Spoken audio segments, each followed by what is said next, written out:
ਸਤਿ ਸ਼੍ਰੀ ਅਕਾਲ ਜੀ। ਮੇਰਾ ਨਾਮ ਰੀਨਾ ਹੈ। ਮੈਂ 20 ਸਾਲ ਦੀ ਹੋ ਗਈ ਸੀ, ਪਰ ਕੋਈ ਵੀ ਔਰਤ ਮੈਨੂੰ ਆਪਣੀ ਨੂੰਹ ਬਣਾਉਣ ਦੇ ਲਈ ਤਿਆਰ ਨਹੀਂ ਸੀ, ਕਿਉਂਕਿ ਮੇਰੀ ਰੰਗਤ ਸਾਵਲੀ ਸੀ ਤੇ ਦੇਖਣ ਵਿੱਚ ਵੀ ਠੀਕ ਠਾਕ ਹੀ ਸੀ। ਮੇਰੀ ਮਾਂ ਮੇਰੇ ਵਿਆਹ ਦੀ ਵਜ੍ਹਾ ਨਾਲ ਬਹੁਤ ਪਰੇਸ਼ਾਨ ਰਹਿੰਦੀ ਸੀ। ਇੱਕ ਦਿਨ ਰਿਸ਼ਤਾ ਕਰਵਾਉਣ ਵਾਲੀ ਮੇਰੇ ਵਾਸਤੇ ਇੱਕ ਰਿਸ਼ਤਾ ਲੈ ਆਈ। ਲੜਕਾ ਇੱਕ ਪ੍ਰਾਈਵੇਟ ਨੌਕਰੀ ਕਰਦਾ ਸੀ, ਪਰ ਉਸਦੇ ਅੱਗੇ ਪਿੱਛੇ ਕੋਈ ਵੀ ਨਹੀਂ ਸੀ। ਉਸਦੇ ਮਾਂ-ਬਾਪ ਦੀ ਮੌਤ ਹੋ ਗਈ ਸੀ। ਉਸ ਨੂੰ ਉਸਦੇ ਮਾਮੂ ਨੇ ਹੀ ਪਾਲਿਆ ਸੀ। ਹੁਣ ਉਹ ਇੱਕ ਛੋਟੀ ਜਿਹੀ ਪ੍ਰਾਈਵੇਟ ਨੌਕਰੀ ਕਰਦਾ ਅਤੇ ਕਿਰਾਏ ਦੇ ਘਰ 'ਚ ਰਹਿੰਦਾ ਸੀ। ਮੇਰੀ ਮਾਂ ਨੇ ਮੇਰੇ ਵਾਸਤੇ ਇਹ ਰਿਸ਼ਤਾ ਮੁਨਾਸਿਬ ਸਮਝਿਆ ਤੇ ਮੇਰਾ ਵਿਆਹ ਉਸ ਲੜਕੇ ਸਮੀਰ ਦੇ ਨਾਲ ਕਰ ਦਿੱਤਾ। ਵਿਆਹ ਦੇ 3 ਸਾਲ ਤਾਂ ਮੇਰੇ ਸਮੀਰ ਦੇ ਨਾਲ ਬਹੁਤ ਵਧੀਆ ਗੁਜ਼ਰੇ, ਪਰ ਜਦੋਂ ਉਸ ਨੂੰ ਪਤਾ ਲੱਗਾ ਕਿ ਮੈਂ ਇੱਕ ਬਾਂਝ ਔਰਤ ਹਾਂ ਅਤੇ ਸਾਰੀ ਜ਼ਿੰਦਗੀ ਉਸ ਨੂੰ ਔਲਾਦ ਦੀ ਖੁਸ਼ੀ ਨਹੀਂ ਦੇ ਸਕਦੀ, ਉਦੋਂ ਉਹ ਮੇਰੇ ਕੋਲੋਂ ਦੂਰ ਦੂਰ ਰਹਿਣ ਲੱਗਾ। ਛੋਟੀ ਛੋਟੀ ਗੱਲ 'ਤੇ ਉਹ ਮੇਰੇ ਨਾਲ ਝਗੜਨਾ ਸ਼ੁਰੂ ਕਰ ਦਿੰਦਾ। ਮੇਰਾ ਇਸ ਦੁਨੀਆ ਵਿੱਚ ਮੇਰੀ ਮਾਂ ਤੋਂ ਇਲਾਵਾ ਹੋਰ ਕੋਈ ਨਹੀਂ ਸੀ। ਉਹ ਵਿਚਾਰੀ ਕੱਪੜੇ ਸਿਲਾਈ ਕਰਕੇ ਆਪਣਾ ਗੁਜ਼ਾਰਾ ਕਰਦੀ ਸੀ। ਮੈਂ ਸਮੀਰ ਦੀਆਂ ਗੱਲਾਂ ਚੁੱਪ ਕਰਕੇ ਸੁਣਦੀ ਰਹਿੰਦੀ, ਉਸ ਨੂੰ ਕੋਈ ਵੀ ਜਵਾਬ ਨਾ ਦਿੰਦੀ, ਕਿਉਂਕਿ ਮੈਨੂੰ ਪਤਾ ਸੀ ਕਿ ਸਮੀਰ ਹੁਣ ਮੇਰੇ ਕੋਲੋਂ ਜਾਨ ਛਡਾਉਣਾ ਚਾਹੁੰਦਾ ਹੈ। ਉਹ ਤਲਾਕ ਦੇਣ ਦੇ ਬਹਾਨੇ ਲੱਭ ਰਿਹਾ ਤੇ ਮੈਂ ਤਲਾਕ ਲੈ ਕੇ ਆਪਣੀ ਬੁੱਢੀ ਮਾਂ 'ਤੇ ਬੋਝ ਨਹੀਂ ਬਣਨਾ ਚਾਹੁੰਦੀ ਸੀ। ਮੇਰੀ ਜ਼ਿੰਦਗੀ ਇਸੇ ਤਰ੍ਹਾਂ ਗੁਜ਼ਰਦੀ ਰਹੀ ਤੇ ਸਾਡੇ ਵਿਆਹ ਨੂੰ 15 ਸਾਲ ਗੁਜ਼ਰ ਗਏ। ਉਹ ਮੇਰੇ ਨਾਲ ਕੋਈ ਵੀ ਗੱਲ ਨਹੀਂ ਕਰਦੇ ਸੀ। ਇੱਕ ਦਿਨ ਉਹ ਘਰ ਆਏ ਤੇ ਉਹਨਾਂ ਦੇ ਨਾਲ ਇੱਕ ਔਰਤ ਤੇ 2 ਬੱਚੇ ਵੀ ਸੀ, ਜੋ ਉਹਨਾਂ ਨੂੰ ਪਾਪਾ ਪਾਪਾ ਕਹਿ ਕੇ ਬੁਲਾ ਰਹੇ ਸੀ। ਇਹ ਦੇਖ ਕੇ ਮੇਰਾ ਕਾਲਜਾ ਤਾਂ ਬਾਹਰ ਨੂੰ ਆਉਣ ਲੱਗ ਪਿਆ ਕਿ ਸਮੀਰ ਨੇ ਕਦੋਂ ਤੋਂ ਦੂਜਾ ਵਿਆਹ ਕੀਤਾ ਹੋਇਆ ਏ। ਮੈਨੂੰ ਇਸ ਗੱਲ ਦੀ ਖਬਰ ਤੱਕ ਨਾ ਹੋਈ। ਸਮੀਰ ਨੇ ਔਲਾਦ ਦੀ ਖਾਤਰ ਦੂਜਾ ਵਿਆਹ ਤੱਕ ਕਰ ਲਿਆ ਸੀ ਤੇ ਆਪਣੀ ਦੂਜੀ ਪਤਨੀ ਨੂੰ ਮੇਰੇ ਬਾਰੇ ਕੁਝ ਵੀ ਨਹੀਂ ਦੱਸਿਆ ਸੀ। ਪਰ ਹੁਣ ਹਾਲਾਤ ਖਰਾਬ ਹੋਣ ਦੀ ਵਜ੍ਹਾ ਨਾਲ ਉਸ ਨੂੰ ਇੱਥੇ ਘਰ ਲੈ ਆਏ ਸੀ। ਮੇਰੀ ਹੈਸੀਅਤ ਤਾਂ ਪਹਿਲਾਂ ਵੀ ਇੱਕ ਨੌਕਰਾਣੀ ਜਿੰਨੀ ਸੀ, ਪਰ ਉਸ ਰਾਤ ਸਮੀਰ ਦੀ ਦੂਜੀ ਪਤਨੀ ਨੇ ਹੰਗਾਮਾ ਖੜਾ ਕਰ ਦਿੱਤਾ ਕਿ ਇਸ ਘਰ ਵਿੱਚ ਜਾਂ ਤਾਂ ਇਹ ਰਹੇਗੀ ਜਾਂ ਮੈਂ ਤਾਂ ਚੁੱਪਚਾਪ ਆਪਣੇ ਕਮਰੇ ਵਿੱਚ ਬੈਠੀ ਸੀ ਕਿ ਅਚਾਨਕ ਸਮੀਰ ਮੇਰੇ ਕਮਰੇ ਵਿੱਚ ਆਏ। ਉਹਨਾਂ ਦਾ ਇਹ ਰੂਪ ਮੈਂ ਪਹਿਲੀ ਵਾਰ ਦੇਖਿਆ ਸੀ। ਉਹਨਾਂ ਨੇ ਮੇਰੇ ਉੱਪਰ ਬਹੁਤ ਸਾਰੇ ਗਲਤ ਇਲਜ਼ਾਮ ਲਗਾਏ ਤੇ ਮੈਨੂੰ ਤਲਾਕ ਦੇ ਕੇ ਘਰੋਂ ਕੱਢ ਦਿੱਤਾ। ਮੈਂ ਰੋਂਦੀ ਹੋਈ ਆਪਣੀ ਮਾਂ ਦੇ ਘਰ ਆ ਗਈ। ਮੇਰੀ ਕੋਈ ਵੀ ਔਲਾਦ ਨਹੀਂ ਸੀ। ਸਬਰ ਕਰਨ ਤੋਂ ਇਲਾਵਾ ਮੇਰੇ ਕੋਲ ਕੋਈ ਰਸਤਾ ਨਹੀਂ ਸੀ। ਮੇਰੀ ਮਾਂ ਨੇ ਮੈਨੂੰ ਦਿਲਾਸਾ ਦਿੱਤਾ। ਹੁਣ ਮੈਂ ਆਪਣੀ ਮਾਂ ਦੇ ਨਾਲ ਰਹਿੰਦੀ ਸੀ। ਮੈਂ ਅਤੇ ਮੇਰੀ ਮਾਂ ਦਾ ਇਸ ਦੁਨੀਆ ਵਿੱਚ ਹੋਰ ਕੋਈ ਨਹੀਂ ਸੀ। ਹੁਣ ਮੇਰੀ ਉਮਰ 35 ਸਾਲ ਹੋ ਗਈ ਸੀ। ਹੁਣ ਮੇਰੀ ਮਾਂ ਮੇਰਾ ਦੂਜਾ ਵਿਆਹ ਕਰਨਾ ਚਾਹੁੰਦੀ ਸੀ, ਕਿਉਂਕਿ ਹੁਣ ਉਹ ਮੈਂ ਬਹੁਤ ਬਿਮਾਰ ਰਹਿੰਦੀ ਸੀ। ਪਰ ਮੇਰੀ ਬਦਸੂਰਤੀ ਅਤੇ ਸਾਡੀ ਗਰੀਬੀ ਮੇਰੇ ਰਿਸ਼ਤੇ ਦੇ ਵਿੱਚ ਹਮੇਸ਼ਾ ਦੀਵਾਰ ਬਣ ਜਾਂਦੀ ਸੀ। ਹੁਣ ਮੈਂ ਵੀ ਆਪਣੀ ਬੁੱਢੀ ਮਾਂ ਨੂੰ ਛੱਡ ਕੇ ਨਹੀਂ ਜਾਣਾ ਚਾਹੁੰਦੀ ਸੀ। ਮੈਂ ਬਾਂਝ ਸੀ ਤੇ ਹੁਣ ਮੈਨੂੰ ਆਪਣੇ ਵਿਆਹ ਦੇ ਨਾਮ ਤੋਂ ਵੀ ਨਫ਼ਰਤ ਹੋ ਗਈ ਸੀ। ਇਸ ਕਰਕੇ ਮੈਂ ਨੌਕਰੀ ਕਰਨ ਲੱਗ ਪਈ। ਨੌਕਰੀ ਵਿੱਚ ਹੌਲੀ ਹੌਲੀ ਮੈਨੂੰ ਤਰੱਕੀ ਮਿਲਦੀ ਚਲੀ ਗਈ ਤੇ ਹੁਣ ਤਾਂ ਸਾਡੇ ਹਾਲਾਤ ਵੀ ਬਦਲ ਗਏ ਸੀ। ਜਦੋਂ ਵੀ ਮੈਂ ਕਦੇ ਸ਼ੀਸ਼ੇ ਦੇ ਸਾਹਮਣੇ ਖੜੀ ਹੁੰਦੀ ਤਾਂ ਆਪਣੇ ਵਾਲਾਂ ਨੂੰ ਚਿੱਟਾ ਹੁੰਦੇ ਦੇਖ ਮੇਰਾ ਦਿਲ ਡੁੱਬ ਜਿਹਾ ਹੋ ਜਾਂਦਾ। ਮੈਂ ਬੁੱਢੀ ਹੋ ਚੁੱਕੀ ਸੀ ਤੇ ਹੌਲੀ ਹੌਲੀ ਮੈਂ ਇਹ ਗੱਲ ਜਾਣ ਗਈ ਸੀ ਕਿ ਹੁਣ ਮੇਰੀ ਜ਼ਿੰਦਗੀ ਵਿੱਚ ਕੋਈ ਵੀ ਬਹਾਰ ਨਹੀਂ ਉਤਰਨ ਵਾਲੀ। ਮੇਰੀ ਜ਼ਿੰਦਗੀ ਤਾਂ ਜਿੱਦਾਂ ਖਤਮ ਹੀ ਹੋ ਗਈ ਸੀ। ਮੈਂ ਘਰ ਤੋਂ ਸਿੱਧਾ ਦਫ਼ਤਰ ਜਾਂਦੀ ਤੇ ਦਫ਼ਤਰ ਤੋਂ ਸਿੱਧਾ ਘਰ, ਬਸ ਇਹੀ ਮੇਰੀ ਜ਼ਿੰਦਗੀ ਸੀ। ਮੈਂ ਆਪਣੀ ਜ਼ਿੰਦਗੀ ਨਾਲ ਸਮਝੌਤਾ ਕਰ ਲਿਆ ਸੀ। ਹਰ ਲੜਕੀ ਦੀ ਤਰ੍ਹਾਂ ਸ਼ਾਇਦ ਮੇਰੀ ਜ਼ਿੰਦਗੀ ਵਿੱਚ ਕਿਸੇ ਜੀਵਨ ਸਾਥੀ ਦਾ ਸਾਥ ਨਹੀਂ ਲਿਖਿਆ ਸੀ। ਸਮੀਰ ਨੇ ਮੈਨੂੰ ਇੰਨੇ ਦੁੱਖ ਦਿੱਤੇ ਸੀ ਕਿ ਹੁਣ ਮੈਂ ਇਕੱਲੇ ਜੀਣਾ ਸਿੱਖ ਲਿਆ ਸੀ। ਉਸਨੇ ਤਾਂ ਮੈਨੂੰ ਆਪਣੇ ਮੁਹੱਲੇ ਵਿੱਚ ਵੀ ਬਦਨਾਮ ਕਰ ਦਿੱਤਾ ਸੀ। ਹਰ ਮਰਦ ਮੈਨੂੰ ਬੁਰੀ ਔਰਤ ਸਮਝਦਾ। ਮਾਂ ਪਿਛਲੇ ਕੁਝ ਦਿਨਾਂ ਤੋਂ ਜ਼ਿਆਦਾ ਬਿਮਾਰ ਰਹਿਣ ਲੱਗ ਪਈ। ਕਿਤੇ ਨਾ ਕਿਤੇ ਮੇਰੇ ਤਲਾਕ ਦਾ ਦੁੱਖ ਉਸ ਨੂੰ ਚਿੰਬੜ ਗਿਆ ਸੀ ਤੇ ਉਹਨਾਂ ਦੀ ਸਿਹਤ ਦਿਨੋਂ ਦਿਨ ਡਿੱਗਦੀ ਜਾ ਰਹੀ ਸੀ। ਇੱਕ ਦਿਨ ਮੈਂ ਦਫ਼ਤਰ ਤੋਂ ਵਾਪਸ ਪਹੁੰਚੀ ਤਾਂ ਮਾਂ ਬਹੁਤ ਹੀ ਨਿਢਾਲ ਸੀ। ਮੈਂ ਤੁਰੰਤ ਮਾਂ ਨੂੰ ਰਕਸ਼ੇ ਵਿੱਚ ਬਿਠਾ ਕੇ ਨਾਲ ਦੇ ਇੱਕ ਛੋਟੇ ਜਿਹੇ ਹਸਪੀਟਲ ਵਿੱਚ ਲੈ ਗਈ। ਡਾਕਟਰ ਸਾਹਿਬ ਤਾਂ ਉੱਥੇ ਮੌਜੂਦ ਨਹੀਂ ਸੀ, ਪਰ ਉੱਥੇ ਕੰਮ ਕਰਨ ਵਾਲਾ ਲੜਕਾ ਬਹੁਤ ਹੀ ਚੰਗਾ ਸੀ। ਉਹਨਾਂ ਨੇ ਮਾਂ ਦੀ ਖਰਾਬ ਤਬੀਅਤ ਨੂੰ ਦੇਖ ਕੇ ਇੱਕ ਗੋਲੀ ਤੁਰੰਤ ਮਾਂ ਦੇ ਮੂੰਹ ਵਿੱਚ ਰੱਖ ਦਿੱਤੀ ਤੇ ਕਹਿਣ ਲੱਗਾ, ਤੁਸੀਂ ਡਾਕਟਰ ਦੇ ਆਉਣ ਦਾ ਇੰਤਜ਼ਾਰ ਕਰੋ। ਮਾਂ ਦੀ ਤਬੀਅਤ ਵਿੱਚ ਕੁਝ ਰਾਹਤ ਹੋ ਗਈ ਸੀ। ਮਾਂ ਦਾ ਬਲੱਡ ਪ੍ਰੈਸ਼ਰ ਹਾਈ ਹੋ ਗਿਆ ਤੇ ਜੀਭ ਦੇ ਥੱਲੇ ਗੋਲੀ ਰੱਖਣ ਨਾਲ ਕਾਫੀ ਫਰਕ ਪਿਆ ਸੀ। ਜਿੰਨੀ ਦੇਰ ਤੱਕ ਡਾਕਟਰ ਸਾਹਿਬ ਨਹੀਂ ਆਏ, ਉਹ ਲੜਕਾ ਸਾਡੇ ਕੋਲ ਹੀ ਖੜਾ ਰਿਹਾ। ਉਸ ਦਾ ਨਾਮ ਅਰਸ਼ ਸੀ। ਉਹ ਮੇਰੇ ਕੋਲੋਂ ਮਾਂ ਦੇ ਬਾਰੇ ਪੁੱਛ ਰਿਹਾ ਸੀ ਅਤੇ ਇੱਕ ਪਰਚੀ 'ਤੇ ਲਿਖਦਾ ਜਾ ਰਿਹਾ ਸੀ। ਡਾਕਟਰ ਸਾਹਿਬ ਆਏ ਤਾਂ ਉਹ ਖੁਦ ਮਾਂ ਨੂੰ ਅੰਦਰ ਲੈ ਗਏ, ਚੈੱਕਅਪ ਕੀਤਾ, ਦਵਾਈ ਦਿੱਤੀ। ਅਸੀਂ ਵਾਪਸ ਆਉਣ ਲੱਗੇ ਤਾਂ ਉਸ ਲੜਕੇ ਨੇ ਆਪਣਾ ਨੰਬਰ ਦੇ ਦਿੱਤਾ। ਜਦੋਂ ਵੀ ਕੋਈ ਇੱਦਾਂ ਦੀ ਗੱਲਬਾਤ ਹੋਵੇ ਤਾਂ ਮੈਨੂੰ ਫੋਨ ਕਰ ਦੇਣਾ।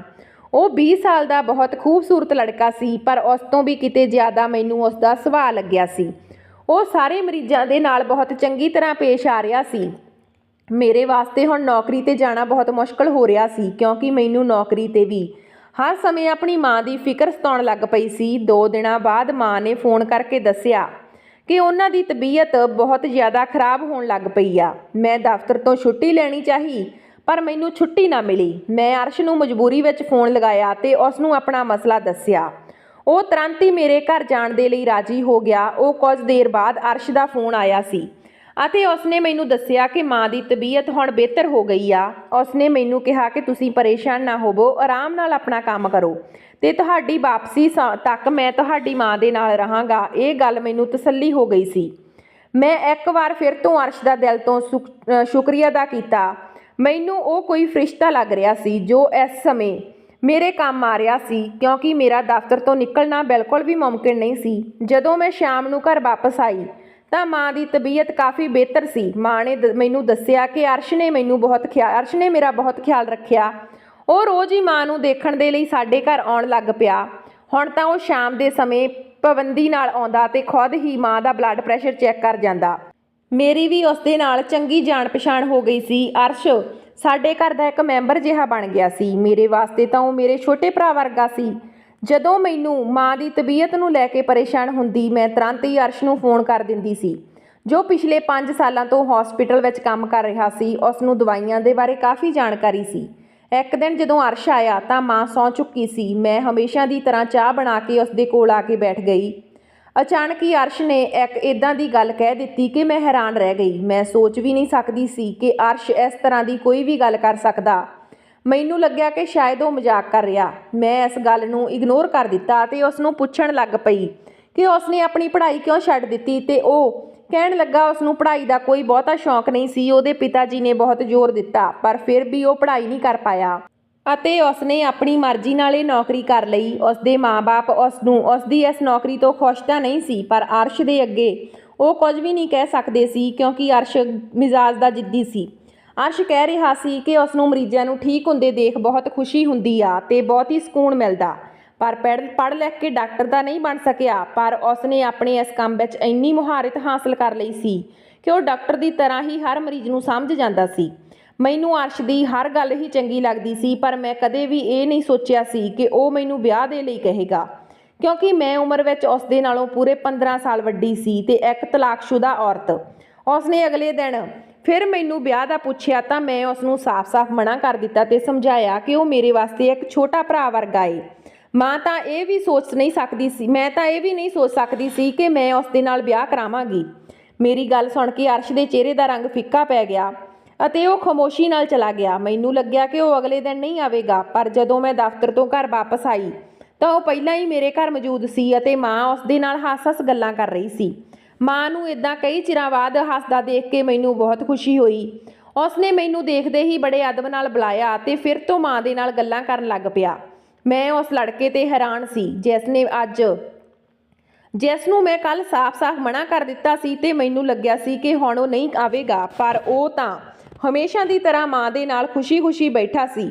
ਮੈਂ ਫਰੈਸ਼ ਹੋ ਕੇ ਚਾਹ ਬਣਾਉਣ ਦੇ ਲਈ ਰਸੋਈ ਵਿੱਚ ਗਈ ਤਾਂ ਉਹ ਮੇਰੇ ਮਗਰ ਹੀ ਆ ਗਿਆ। ਉਸ ਦੀ ਆਹਟ ਨੇ ਤੇ ਮੈਂ ਚੌਂਕ ਕੇ ਪਲਟੀ ਤਾਂ ਉਹ ਮੈਨੂੰ ਕਹਿਣ ਲੱਗਾ, ਰੀਨਾ, ਤੁਸੀਂ ਕਦੋਂ ਤੱਕ ਇਕੱਲੀ ਜ਼ਿੰਦਗੀ ਬਤੀਤ ਕਰੋਗੇ? ਮੈਂ ਤੁਹਾਡੇ ਨਾਲ ਵਿਆਹ ਕਰਵਾਉਣਾ ਚਾਹੁੰਦਾ ਹਾਂ ਤੇ ਹਮੇਸ਼ਾ ਖੁਸ਼ ਰੱਖਾਂਗਾ। ਮੈਂ ਗਹਿਰਾ ਸਾਹ ਲਿਆ ਤੇ ਅਰਸ਼ ਨੂੰ ਇੱਕ ਵਾਰ ਫਿਰ ਤੋਂ ਸਮਝਾਇਆ ਕਿ ਮੇਰੀ ਅਤੇ ਉਸ ਦੀ ਉਮਰ ਵਿੱਚ ਬਹੁਤ ਫਰਕ ਆ। ਸਾਡਾ ਰਿਸ਼ਤਾ ਮੁਮਕਿਨ ਨਹੀਂ ਹੈ।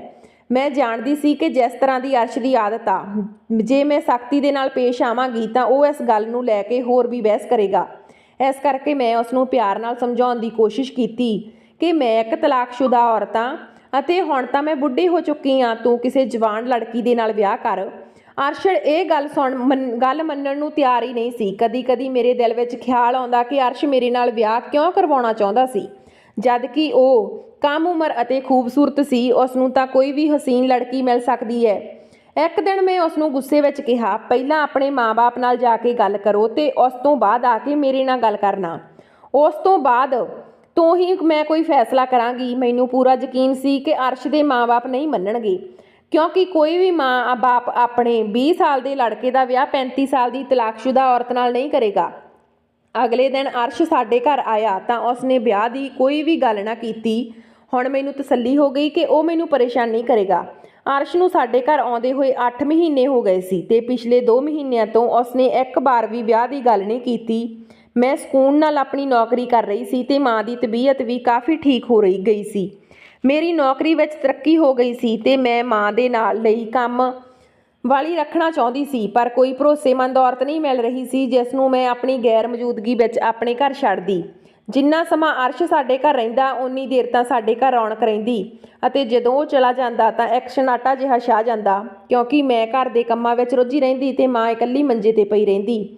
ਹੁਣ ਤਾਂ ਮੈਨੂੰ ਅਤੇ ਮਾਂ ਨੂੰ ਅਰਸ਼ ਦੀ ਇੰਨੀ ਆਦਤ ਹੋ ਗਈ ਸੀ ਕਿ ਜੇਕਰ ਕਿਤੇ ਉਹ ਇੱਕ ਦਿਨ ਨਾ ਆਉਂਦਾ ਤਾਂ ਮੈਂ ਖੁਦ ਹੀ ਉਸ ਨੂੰ ਫੋਨ ਕਰਕੇ ਉਸ ਦੀ ਖੈਰ ਖਬਰ ਪੁੱਛ ਲੈਂਦੀ। ਇੱਕ ਦਿਨ ਅਰਸ਼ ਸਾਡੇ ਘਰ ਆਇਆ ਤਾਂ ਬਹੁਤ ਹੀ ਜ਼ਿਆਦਾ ਖੁਸ਼ ਸੀ। ਮੈਨੂੰ ਦੇਖਦੇ ਹੀ ਤੁਰੰਤ ਮੇਰੇ ਕੋਲ ਆ ਗਿਆ ਤੇ ਕਹਿਣ ਲੱਗਾ ਉਸ ਦੇ ਮਾਂ-ਬਾਪ ਉਸ ਦਾ ਰਿਸ਼ਤਾ ਲੈ ਕੇ ਮੇਰੇ ਘਰ ਆਉਣ ਲਈ ਤਿਆਰ ਹਨ। ਉਹ ਮੈਨੂੰ ਪੁੱਛ ਰਿਹਾ ਸੀ ਕਿ ਤੁਸੀਂ ਦੱਸੋ ਮੈਂ ਉਹਨਾਂ ਨੂੰ ਕਦੋਂ ਬੁਲਾਵਾਂ। ਇਹ ਸੁਣ ਕੇ ਤਾਂ ਮੇਰੇ ਪੈਰਾਂ ਹੇਠੋਂ ਜ਼ਮੀਨ ਨਿਕਲ ਗਈ। ਮੈਂ ਉਸ ਨੂੰ ਪੁੱਛਿਆ, ਇਹ ਤੂੰ ਕੀ ਕਹਿ ਰਹੇ ਆ? ਕਹਿਣ ਲੱਗਾ, ਰੀਨਾ ਤੁਸੀਂ ਹੀ ਤਾਂ ਕਿਹਾ ਸੀ ਜਦੋਂ ਮੇਰੇ ਮਾਂ-ਬਾਪ ਇਸ ਰਿਸ਼ਤੇ ਦੇ ਲਈ ਮੰਨ ਜਾਣਗੇ ਫਿਰ ਤੁਸੀਂ ਵਿਆਹ ਦੇ ਲਈ ਹਾਂ ਕਰ ਦੇਵੋਗੇ। ਮੈਂ ਇੰਨੇ ਮਹੀਨੇ ਲਗਾ ਕੇ ਆਪਣੇ ਮਾਂ-ਬਾਪ ਨੂੰ ਮਨਾ ਲਿਆ, ਹੁਣ ਤੁਸੀਂ ਦੱਸੋ ਕਿ ਮੈਂ ਉਹਨਾਂ ਨੂੰ ਕਦੋਂ ਭੇਜਾਂ। ਖੁਸ਼ੀ ਅਰਸ਼ ਦੇ ਚਿਹਰੇ ਤੇ ਸਾਫ਼ ਦਿਖਾਈ ਦੇ ਰਹੀ ਸੀ ਤੇ ਮੈਂ ਇਹ ਸੋਚ ਰਹੀ ਸੀ ਕਿ ਉਸਨੇ ਪਤਾ ਨਹੀਂ ਆਪਣੇ ਮਾਂ-ਬਾਪ ਨੂੰ ਕਿੰਨੀ ਮੁਸ਼ਕਲ ਨਾਲ ਮਨਾਇਆ ਹੈ। ਉਹ ਕਈ ਮਹੀਨਿਆਂ ਤੋਂ ਇਸ ਕਰਕੇ ਖਾਮੋਸ਼ ਸੀ ਕਿਉਂਕਿ ਉਹ ਮੇਰੀ ਗੱਲ ਤੇ ਅਮਲ ਕਰ ਰਿਹਾ ਸੀ ਤੇ ਮੈਨੂੰ ਸਮਝ ਰਹੀ ਸੀ ਕਿ ਉਹ ਆਪਣੇ ਇਰਾਦੇ ਤੋਂ ਬਾਜ਼ ਆ ਗਿਆ ਏ। ਮੈਂ ਮਾਂ ਨੂੰ ਸਭ ਕੁਝ ਦੱਸ ਕੇ ਉਹਨਾਂ ਨਾਲ ਸਲਾਹ ਕੀਤੀ ਤਾਂ ਮਾਂ ਕਹਿਣ ਲੱਗੀ ਕਿ ਅਰਸ਼ ਤੋਂ ਚੰਗਾ ਲੜਕਾ ਤੇਰੇ ਵਾਸਤੇ ਕੌਣ ਹੋ ਸਕਦਾ। ਉਹਨਾਂ ਦੇ ਚਿਹਰੇ ਤੇ ਵੀ ਖੁਸ਼ੀ ਸਾਫ਼ ਦਿਖਾਈ ਦੇ ਰਹੀ ਸੀ। ਮਾਂ ਕਹਿਣ ਲੱਗੀ ਕਿ ਤੂੰ ਉਸ ਦੇ ਨਾਲ ਵਿਆਹ ਕਰ ਲੈ, ਤੇਰੀ ਜ਼ਿੰਦਗੀ ਸਵਰ ਜਾਵੇਗੀ ਤੇ ਮੈਨੂੰ ਵੀ ਮਰਦੇ ਸਮੇਂ ਇਹ ਸਕੂਨ ਹੋਵੇਗਾ ਕਿ ਮੇਰੀ ਬੇਟੀ ਇਕੱਲੀ ਨਹੀਂ। ਮਾਂ ਕਹਿ ਰਹੀ ਸੀ ਕਿ ਵਿਆਹ ਤੋਂ ਬਾਅਦ ਤੂੰ ਨੌਕਰੀ ਛੱਡ ਦੇਣਾ ਤੇ ਆਰਾਮ ਨਾਲ ਘਰ ਸੰਭਾਲਣਾ। ਮਾਂ ਦੇ ਮਜਬੂਰ ਕਰਨ ਤੇ ਮੈਂ ਅਰਸ਼ ਨੂੰ ਕਿਹਾ ਠੀਕ ਆ, ਉਹ ਆਪਣੇ ਮਾਂ-ਬਾਪ ਨੂੰ ਮੇਰੇ ਘਰ ਭੇਜ ਦੇਵੇ। ਅਗਲੇ ਹੀ ਦਿਨ ਅਰਸ਼ ਦੇ ਮਾਂ-ਬਾਪ ਰਿਸ਼ਤਾ ਲੈ ਕੇ ਆ ਗਏ। ਉਹ ਲੋਕ ਇਸ ਰਿਸ਼ਤੇ ਤੋਂ ਸ਼ਾਇਦ ਬਿਲਕੁਲ ਵੀ ਖੁਸ਼ ਨਹੀਂ ਸੀ ਅਤੇ ਮੈਂ ਇਹ ਗੱਲ ਚੰਗੀ ਤਰ੍ਹਾਂ ਸਮਝ ਸਕਦੀ ਸੀ ਕਿਉਂਕਿ ਮੇਰਾ ਅਤੇ ਅਰਸ਼ ਦਾ ਮੇਲ ਬੇਜੋੜ ਸੀ। ਜਿਸ ਨੂੰ ਵੀ ਇਸ ਰਿਸ਼ਤੇ ਦੇ ਬਾਰੇ ਪਤਾ ਲੱਗੇਗਾ ਉਹ ਤਾਂ ਇਹੀ ਕਹੇਗਾ ਕਿ ਇੱਕ ਬੁੱਢੀ ਔਰਤ ਨੇ ਜਵਾਨ ਲੜਕੇ ਨੂੰ ਫਸਾ ਲਿਆ ਅਤੇ ਇਸ ਤਰ੍ਹਾਂ ਮੇਰਾ ਅਰਸ਼ ਦੇ ਨਾਲ ਰਿਸ਼ਤਾ ਹੋ ਗਿਆ ਸੀ। ਕਦੇ-ਕਦੇ ਤਾਂ ਮੈਨੂੰ ਬਹੁਤ ਸ਼ਰਮਿੰਦਗੀ ਦਾ ਅਹਿਸਾਸ ਹੁੰਦਾ ਸੀ, ਜਿਸ ਨੂੰ ਮੈਂ ਆਪਣੇ ਛੋਟੇ ਭਰਾ ਵਾਂਗ ਸਮਝਦੀ ਸੀ। ਉਸ ਦੇ ਨਾਲ ਹੀ ਵਿਆਹ ਹੋ ਰਿਹਾ ਸੀ। ਅਰਸ਼ ਅਤੇ ਮੇਰਾ ਵਿਆਹ ਬਹੁਤ ਹੀ ਸਾਦਗੀ ਦੇ ਨਾਲ ਹੋਇਆ ਕਿਉਂਕਿ ਮੈਂ ਵੀ ਬਹੁਤ ਧੂਮ-ਧਾਮ ਨਾਲ ਵਿਆਹ ਨਹੀਂ ਕਰਨਾ ਚਾਹੁੰਦੀ ਸੀ ਤੇ ਅਰਸ਼ ਦੇ ਮਾਂ-ਬਾਪ ਵੀ ਇਸ ਗੱਲ ਨੂੰ ਜ਼ਮਾਨੇ ਤੋਂ ਲੁਕਾਉਣ ਦੀ ਕੋਸ਼ਿਸ਼ ਕਰ ਰਹੇ ਸੀ। ਉਹਨਾਂ ਦੀ ਨੂੰਹ ਇੱਕ 35 ਸਾਲ ਦੀ ਤਲਾਕਸ਼ੁਦਾ ਔਰਤ ਆ। ਆਂਢ ਗੁਆਂਢ ਵਿੱਚ ਜਦੋਂ ਇਸ ਗੱਲ ਦੇ ਬਾਰੇ ਪਤਾ ਲੱਗਾ ਤਾਂ ਉਹਨਾਂ ਨੇ ਵੀ ਗੱਲਾਂ ਬਣਾਉਣ ਵਿੱਚ ਕੋਈ ਕਸਰ ਨਾ ਛੱਡੀ। ਨਾਲ ਹੀ ਗਵਾਂਢਣ ਨੇ ਤਾਂ ਇੱਥੋਂ ਤੱਕ ਕਹਿ ਦਿੱਤਾ ਕਿ ਮਾਂ ਦੀ ਬਿਮਾਰੀ ਦੇ ਬਹਾਨੇ ਘਰ ਲੜਕੇ ਨੂੰ ਬੁਲਾ ਕੇ ਰੀਨਾ ਨੇ ਖੁਦ ਹੀ ਉਸ ਨੂੰ ਫਸਾਇਆ। ਉਹਨਾਂ ਦੀਆਂ ਗੱਲਾਂ ਸੁਣ ਕੇ ਮੇਰੇ ਅੱਥਰੂ ਨਹੀਂ ਰੁਕ ਰਹੇ ਸੀ। ਵਿਦਾਈ ਦੇ ਸਮੇਂ ਮੈਂ ਆਪਣੀ ਮਾਂ ਦੇ ਗਲੇ ਲੱਗ ਕੇ ਬਹੁਤ ਰੋਈ। ਮਾਂ ਨੇ ਬਹੁਤ ਸਾਰੀਆਂ ਦੁਆਵਾਂ ਦੇ ਨਾਲ ਮੈਨੂੰ ਵਿਦਾ ਕਰ ਦਿੱਤਾ ਤੇ ਮੈਂ ਵਿਦਾ ਹੋ ਕੇ ਆਪਣੇ ਸਹੁਰੇ ਘਰ ਆ ਗਈ। ਸਹੁਰੇ ਘਰ ਕਦਮ ਰੱਖਦੇ ਸਮੇਂ ਮੇਰਾ ਦਿਲ ਅਜੀਬ ਹੀ ਅੰਦਾਜ਼ ਵਿੱਚ ਧੜਕ ਰਿਹਾ ਸੀ। ਮੇਰੀ ਸੱਸ ਦਾ ਰਵੱਈਆ ਮੇਰੇ ਨਾਲ ਬਹੁਤ ਹੀ ਰੁੱਖਾ ਸੀ।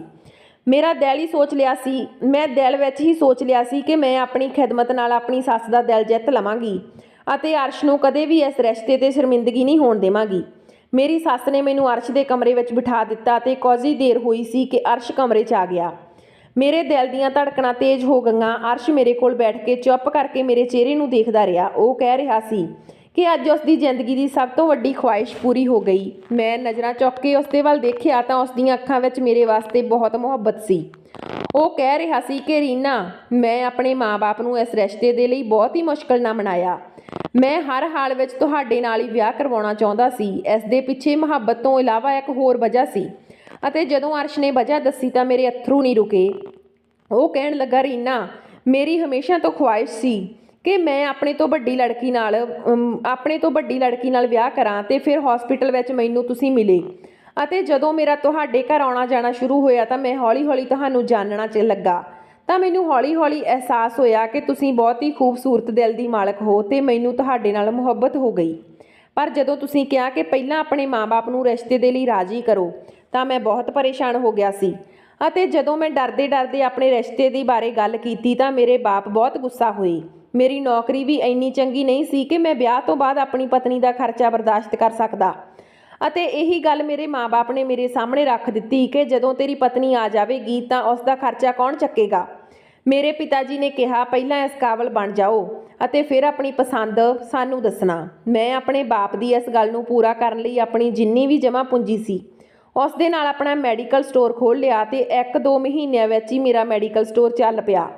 ਮੇਰੀ ਕਮਾਈ ਚੰਗੀ ਹੋ ਗਈ ਅਤੇ ਮੈਂ ਜਦੋਂ ਦੁਬਾਰਾ ਤੋਂ ਘਰਦਿਆਂ ਦੇ ਨਾਲ ਤੁਹਾਡੇ ਨਾਲ ਰਿਸ਼ਤੇ ਦੀ ਗੱਲ ਕੀਤੀ ਤਾਂ ਉਹ ਮੰਨ ਗਏ। ਅਰਸ਼ ਦੀਆਂ ਗੱਲਾਂ ਸੁਣ ਕੇ ਮੇਰੀਆਂ ਅੱਖਾਂ ਵਿੱਚ ਅੱਥਰੂ ਆ ਗਏ ਸੀ। ਉਹ ਕਹਿਣ ਲੱਗਾ, ਆਪਣੇ ਤੋਂ ਵੱਡੀ ਉਮਰ ਦੀ ਲੜਕੀ ਨਾਲ ਵਿਆਹ ਕਰਨਾ ਮੇਰੀ ਦਿਲੀ ਰੀਝ ਸੀ, ਕਿਉਂਕਿ ਜੋ ਲੜਕੀ ਸਾਡੇ ਤੋਂ ਵੱਡੀ ਹੋਵੇਗੀ ਉਹ ਸਾਨੂੰ ਚੰਗੀ ਤਰ੍ਹਾਂ ਸਮਝ ਸਕਦੀ ਆ ਅਤੇ ਸਾਡੇ ਤੋਂ ਜ਼ਿਆਦਾ ਸਮਝਦਾਰ ਵੀ ਹੋਵੇਗੀ। ਨਹੀਂ ਤਾਂ ਅੱਜ ਕੱਲ੍ਹ ਛੋਟੀ ਉਮਰ ਦੀਆਂ ਲੜਕੀਆਂ ਹੀ ਵਿਆਹ ਤੋਂ ਬਾਅਦ ਝੱਟ ਤਲਾਕ ਲੈ ਕੇ ਕਿਸੇ ਹੋਰ ਲੜਕੇ ਨਾਲ ਵਿਆਹ ਕਰਵਾ ਲੈਂਦੀਆਂ। ਉਹਨਾਂ ਦੀ ਸਮਝ ਹਜੇ ਇੰਨੀ ਮਜ਼ਬੂਤ ਨਹੀਂ ਹੁੰਦੀ, ਉਹ ਕੋਈ ਵੀ ਫੈਸਲਾ ਲੈਣ ਤੋਂ ਪਹਿਲਾਂ ਸੋਚਦੀਆਂ ਨਹੀਂ। ਅਰਸ਼ ਦਾ ਕਹਿਣਾ ਸੀ ਕਿ ਮੈਨੂੰ ਪਤਾ ਸੀ ਕਿ ਤੁਹਾਡਾ ਤਲਾਕ ਹੋ ਗਿਆ ਹੈ, ਪਰ ਕੀ ਤੁਹਾਨੂੰ ਦੁਬਾਰਾ ਤੋਂ ਜ਼ਿੰਦਗੀ ਜੀਣ ਦਾ ਹੱਕ ਨਹੀਂ? ਤੁਹਾਡੇ ਵੀ ਤਾਂ ਕੋਈ ਅਰਮਾਨ ਹੋਣਗੇ। ਅਸੀਂ ਸਮਾਜ ਨੂੰ ਤਾਂ ਨਹੀਂ ਬਦਲ ਸਕਦੇ, ਪਰ ਇੱਕ ਕਦਮ ਚੁੱਕ ਕੇ ਛੋਟੀ ਜਿਹੀ ਕੋਸ਼ਿਸ਼ ਤਾਂ ਕਰ ਹੀ ਸਕਦੇ ਹਾਂ। ਅਰਸ਼ ਦਾ ਮੇਰੇ ਪ੍ਰਤੀ ਮੇਰੇ ਵਰਗੀ ਤਲਾਕਸ਼ੁਦਾ ਅਤੇ ਬਾਂਝ ਔਰਤ ਨਾਲ ਵਿਆਹ ਕਰਨ ਤੇ ਰੱਬ ਉਸ 'ਤੇ ਇੰਨਾ ਮਿਹਰਬਾਨ ਹੋਇਆ ਕਿ ਰੱਬ ਨੇ ਸਾਨੂੰ ਔਲਾਦ ਦੀ ਖੁਸ਼ੀ ਵੀ ਦੇ ਦਿੱਤੀ।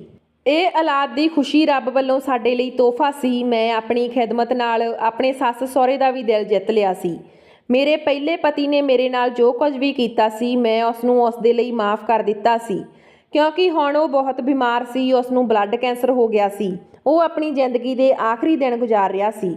ਤੁਹਾਨੂੰ ਕੀ ਲੱਗਦਾ ਕਿ ਮੈਂ ਅਰਸ਼ ਨਾਲ ਵਿਆਹ ਕਰਕੇ ਠੀਕ ਕੀਤਾ ਜਾਂ ਨਹੀਂ? ਕਮੈਂਟ ਬਾਕਸ ਵਿੱਚ ਆਪਣੇ ਜਵਾਬ ਜ਼ਰੂਰ ਦਿਓ। ਮਿਲਦੇ ਹਾਂ ਨਵੀਂ ਕਹਾਣੀ ਦੇ ਨਾਲ, ਤਦ ਤੱਕ ਸਤਿ ਸ਼੍ਰੀ ਅਕਾਲ।